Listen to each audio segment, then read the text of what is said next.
de jolies choses apparemment dans ces pages.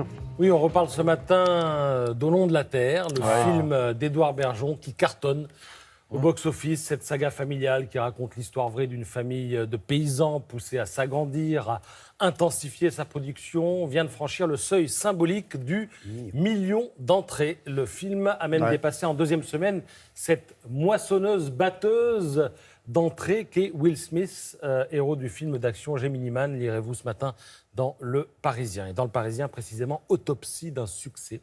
Alors c'est Christophe Rossignon, le producteur du film, qui explique qu'à Paris intramuros, le nombre d'entrées, c'est moyen. Le producteur regrette au passage que les médias intello aient parlé d'un film tire-larme et que Guillaume Canet, pourtant magistral dans le film, se soit rasé la tête pour les besoins du film. Mais passons, parce que c'est précisément ça qui est intéressant. Là où les intellos parigots prennent les choses un peu de haut, eh bien la France profonde réagit différemment. Le film marche en banlieue, c'est encore mieux dans les grandes villes de province, carton dans les villes moyennes, et alors dans la France rurale, les cinémas sont carrément pris d'assaut. Il faut réserver sa place. Tout le monde se retrouve dans le film d'Édouard Bergeon.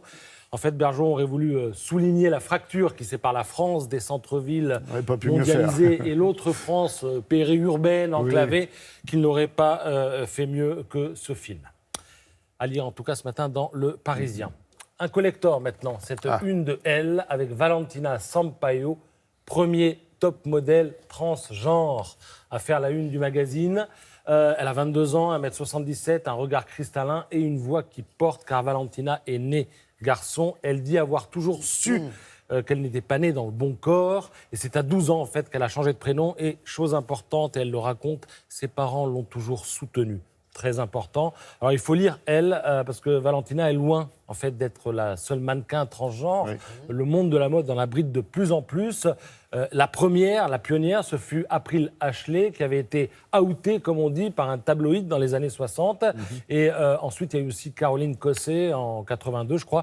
Ce qui est intéressant, c'est qu'avant, ces personnes étaient outées par des tabloïds. Aujourd'hui, elles font la couverture de magazines de référence comme Elle, par exemple. Oui, mais ils se sentent certainement mieux, ils sont plus à l'aise dans leur corps, justement. Et d'autant qu'ils sont soutenus, comme vous le disiez, vous le soulignez. La FIAC commence jeudi, se terminera dimanche. Et alors, pendant la FIAC, et j'allais dire même avant, puisque ça commence aujourd'hui, vous avez une opération qui s'intitule l'opération Private Choice. C'est la 7e édition. De quoi s'agit-il ? Un bel appartement parisien au 7 avenue Franklin Roosevelt, dans le 8e arrondissement. Donc, on me donne l'adresse, vous pouvez y aller.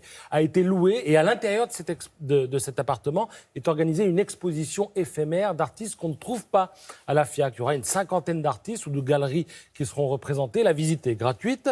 Elle inclut évidemment celle de l'appartement, qui est somptueux. Et ce sera la possibilité d'y voir aussi le berceau Argo. Regardez cette pièce conçue par 2 designers et un ébéniste qui a été récompensé par le prix Dialogue décerné par la Fondation Bettencourt. Le prix Dialogue qui célèbre l'intelligence de la main. Et alors la particularité de ce berceau, c'est qu'il protège bébé contre les ondes électromagnétiques. Voilà, ce sont mis à 3 pour le faire. J'allais dire 3 hommes et un berceau. Couffin. Et un berceau. Bah oui, mais moi je dis Merci Patrice, vous avez parlé.